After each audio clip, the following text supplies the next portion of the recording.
Hello, welcome to my channel, Go So Beautiful. My name's Becky, and today I want to share with you some things, what I've been making, what I'm planning to make, and a challenge. I didn't feel like I had done a lot of sewing this month, but when I looked back, I actually did. I just didn't do a lot of sewing for myself. I helped a friend make some curtains for her camper, and I also had a project that somebody wanted me to make an apron for them, and I did that. I just finished that. It came out really cute and she really liked it. I'll show that in another video.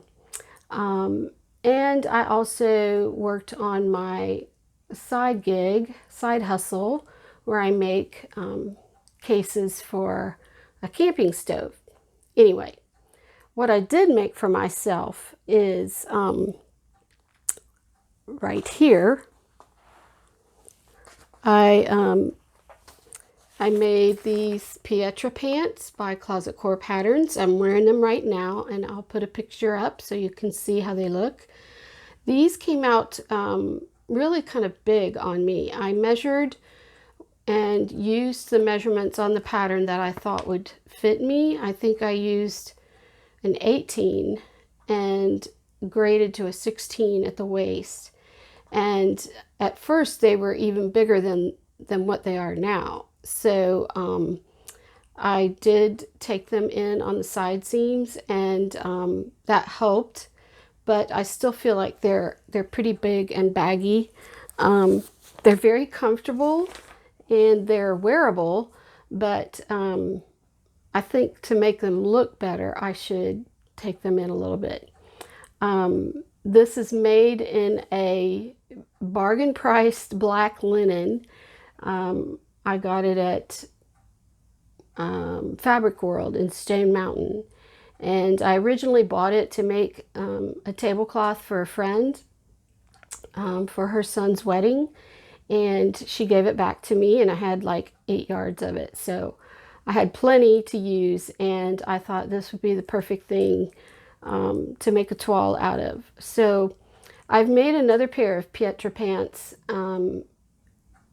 back in the fall, and I've kind of grown out of those, but I still really like the pattern. I love the way the pockets are, the seams down the front, so I'll probably make this again in a different type of fabric. So that was make number one. Make number two was these Simplicity pants. This is Simplicity 10555. I think this was like a special release and or special edition. The pattern in the book that I found that is exactly like this is 1887, and it's just a pair of it's got pants, shorts, and a skirt with pleats in the front and an elastic in the back. So I mentioned this in a previous video and was really frustrated because they didn't fit when I first put them on, and I had thought about putting a zipper in them, but I decided instead that the zipper wouldn't really work. So I just let the seams out as far as I could. I had used like a 1/2 inch seam allowance, or 5/8, and I think I let them out to 3/8 of an inch on all the seams, and now they fit really well. So I will put those on and show you what they look like. Here I am in my messy sewing room. These are the pants from Simplicity, and if you're wondering what this is an insulin pump. I have type 1 diabetes, and I wear this little medical device all the time, 24/7, and I'm always trying to figure out how to style it. So I usually just clip it on my pants like I have it here. Sometimes I tuck it into my bra, or I'll talk about other things I do to to wear my pump. But if you're a person that has type 1 diabetes or wears any kind of medical device, I'd love to hear how you manage that. I pretty much just deal with it. Okay, so on to the next make. So for my next make, I made the Allegro shorts from Love Notions. And again, I used some fabric from my stash because I wasn't sure how these are going to fit. And I'll put a picture of them up in the corner. But these fit really well, and I was very pleased with how they came out. They've got nice slash pockets, and I put patch pockets on the back. You don't have to do that. They've got an elasticated waist, and this isn't really a drawstring. Well, yeah, it is. There's a drawstring also. I have a trip coming up in a week. We're going to the beach, and I really didn't have that many shorts to wear, so I'm hopefully going to get to make some more shorts like this before we go. But I've only got a week, so I'll talk about that in a minute. They also have a faux fly here, which just is a nice little detail. So these are really cute, and this is some kind of maybe it's a cotton linen blend. I seem to remember when I was really young hearing about a type of fabric called kettle cloth. That's what this reminds me of, but I don't know if that's it or not. It's probably more like a cotton linen blend. It doesn't really wrinkle that badly, and it's just got a nice, not too heavy, not too lightweight. Okay, the last thing I made this month for myself is the Lacy dress from Style Art Patterns. And I made this because I wanted something comfortable to wear, kind of roomy, and I can wear it casually or, well, in this fabric, I'm probably gonna, it's pretty casual. I'll put a picture up, and this is what it looks like. I used this is a cotton, almost seersucker type fabric. Originally when I cut it out, I had used, I had just cut the middle panel on the grain, and I thought, well, it might look more interesting if I did it on the bias. So I changed that out. It was really easy to do. This just slips over your head, and it was actually very roomy. I made a size 14, and I really just wanted to give it a little shape, so I did add these ties to it. But this is a nice, comfortable dress that I can wear all summer long. It has gathers at the waist. Oh, and I used the method that Sam from Frugalissima did a video about, where you use elastic to make the gathers. I started out doing this really, I was really excited about it. I was getting the elastic sewn in to make the gathers, and then I stopped and I looked and I realized I was sewing the elastic to the bottom of the skirt instead of the top part. Oops.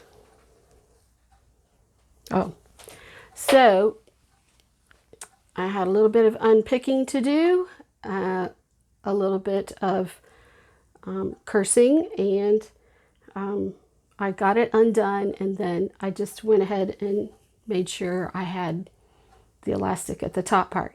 So basically what you do is you sew a piece of elastic equal to the width of your bodice or the area that you want to gather in, and you sew it around the part that you're going to gather, and then you sew it to the bodice with the elastic in, and then you take the elastic out.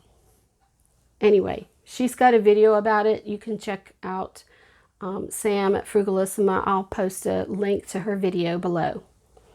All right, now before I go on to tell you what's on deck for sewing, I want to talk about this challenge I've started. And I've mentioned this before, but there's a challenge on Instagram called hashtag 60 no buy, 60 day no buy. And basically it started back in March, but there's people are still joining in. I found out about it and I said, yeah, I think I need to do this. It's basically you commit to not buying any fabric or patterns for 60 days, and you're only going to use things in your stash. I'll show you a picture of some of my fabric. You can see I have quite a bit, and I've actually got more in my cutting table here. There are several, there are boxes, cubes, and they're all full of fabric, with the exception of 2 of the cubes. I've got patterns in those.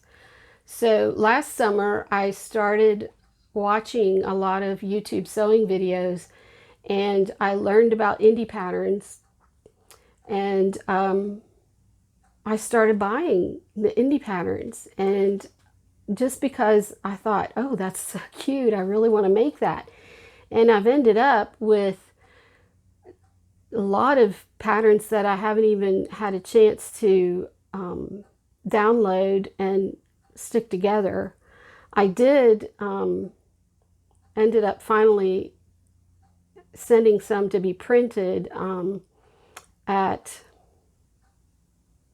I forget, pdfplotting.com. And they're pretty reasonable. You can get your patterns printed on large format. But I still have some that I don't think I've ever downloaded. And I want to make all those things. I don't know if I have enough fabric for all of them or the right kind of fabric, but I certainly have fabric. And I've got so many patterns that I can use, or that I've bought and intended to make things with, but I just got distracted. So I officially started my challenge on May the 1st, and I had, confession time, just bought some fabric from fabric.com, but I had to have it because I need some shorts to wear to the beach, and I really didn't have that much fabric for making shorts. I have a lot of fabric for making dresses, and that's really pretty, but that's not really what I wear all the time. So I've been very conscious about sewing things for myself that I'm more likely to wear regularly, other than, dresses. So I need more separates, things like bottoms and tops, shorts and shirts. And so that's what I'm probably going to focus on for the next 60 days. Although I do have some dresses that I want to make because I bought fabric for them last year and I just didn't get around to making them. And they're things that I thought I just really liked. Okay, so what have I been buying instead? I did have to make a trip to Hobby Lobby for something. I forget what, but of course I cruised by the fabric section, and I didn't look at the fabric necessarily. I think I was looking for notions, but I did find some nice little sewing related decorations, and this is probably backwards, but it says I love to sew, or I heart to sew. And so I thought, well, I'm going to treat myself to this little coffee mug while I'm on this challenge. So that was one thing I bought.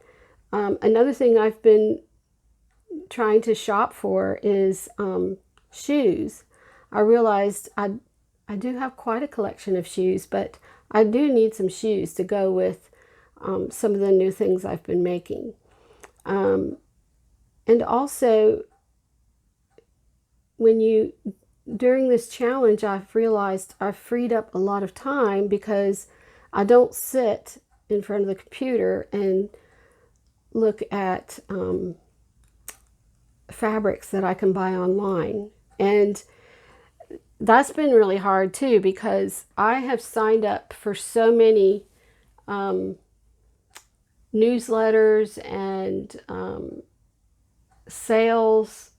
You know, you get a discount if you give a fabric website your email. So I get a lot of emails about different sales that are going on. Not to mention the local fabric store, Joann, has had just big sales going on, and I was really tempted to go and see what they had, but I resisted. So I'm going to see if I can make it through. I'll post pictures of things that I make with patterns in my stash, or patterns that I have, and the fabric. So stay tuned for that. What I've got ready to sew right now is, as I mentioned, I need some t-shirts and shorts. So I am making the classic tee from Love Notions, and I've got it all cut out in this really cute kind of animal print cotton fabric that I got from Joann before my fabric lockdown. I need to find a name for that. Anyway, it's just kind of, this is just a cotton spandex fabric, and I'm going to make the short sleeve crew neck tee. So I really am excited about that. I think it'll go with my new shorts. The next thing I want to make is this boxy top from fabricsstore.com. It's a linen crew neck shirt, basically. I think it just slips over your head. And again, just before I accepted the challenge, I bought this linen fabric at Fabric World in Stone Mountain. They had a deal where they were trying to clear out their fabrics, and these are fabrics that are just piled onto tables, and you hunt through them, and you know, I call it the buried treasure store, because literally you just dig through piles of fabric. They have some that on bolts, and also they have a lot of upholstery and drapery fabric on rolls, but most of their fabric is just pieces that are either the end of a bolt or something that was discontinued. Anyway, I got this pretty linen fabric, but their sale, what they were trying to do, they offered you buy 5 pieces, no measuring, 5 pieces for $10, I think, and then you got 3 pieces free. So I walked up to the counter and didn't realize I had 5 pieces, and they said, go back and get 3 more pieces. So I got this as one of the pieces, along with some other really nice pieces of fabric. I think I got some gauze, which I should have pulled that out to show, but I forgot. So anyway, one of the other pieces I got was this kind of denim chambray, and I think I'm going to make shorts out of this because it's pretty lightweight, and I might use this, either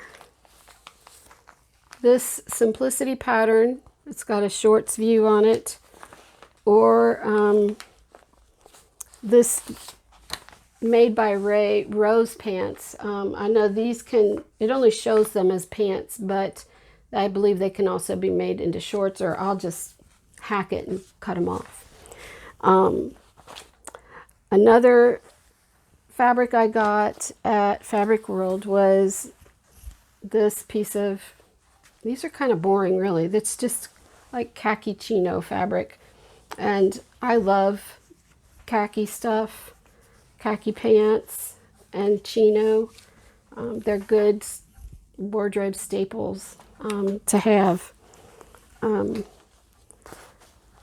These others that I have here are actually what I ordered from fabric.com. And again, this is a chino type of fabric. I think it's called Kaufman Twill in this pretty turquoise color or teal. And then I think it's Ventana Twill, maybe. I'll have to look it up. And then this, I got this color also, which is a pretty mint color, mint green. And I think this is also the Kaufman Ventana Twill, and it's just a nice off-white color. And then this final color, I can't remember what this is called, but I mean what the fabric is, but it's a little bit heavier, almost like it's a heavier twill, and the color is called Hydrangea, which is my very favorite color. So that's it for me today. I know I'm rambled a little bit, and I haven't been on for a while, but I'm really trying to work on getting a video out once a week. Right now I think I'm about once a month or maybe twice a month. But if you like this video, please hit the like button. I would love it if you would subscribe. I do plan to make some videos with tutorials and how-to and maybe some sew-alongs. But I just really like sharing with people things that I'm making. I'd love to see or hear what you're making, and any comments about anything I said in this video, I would love to hear from you. So again, thanks for watching. Hit the like and subscribe button, and go sew beautiful. Bye-bye.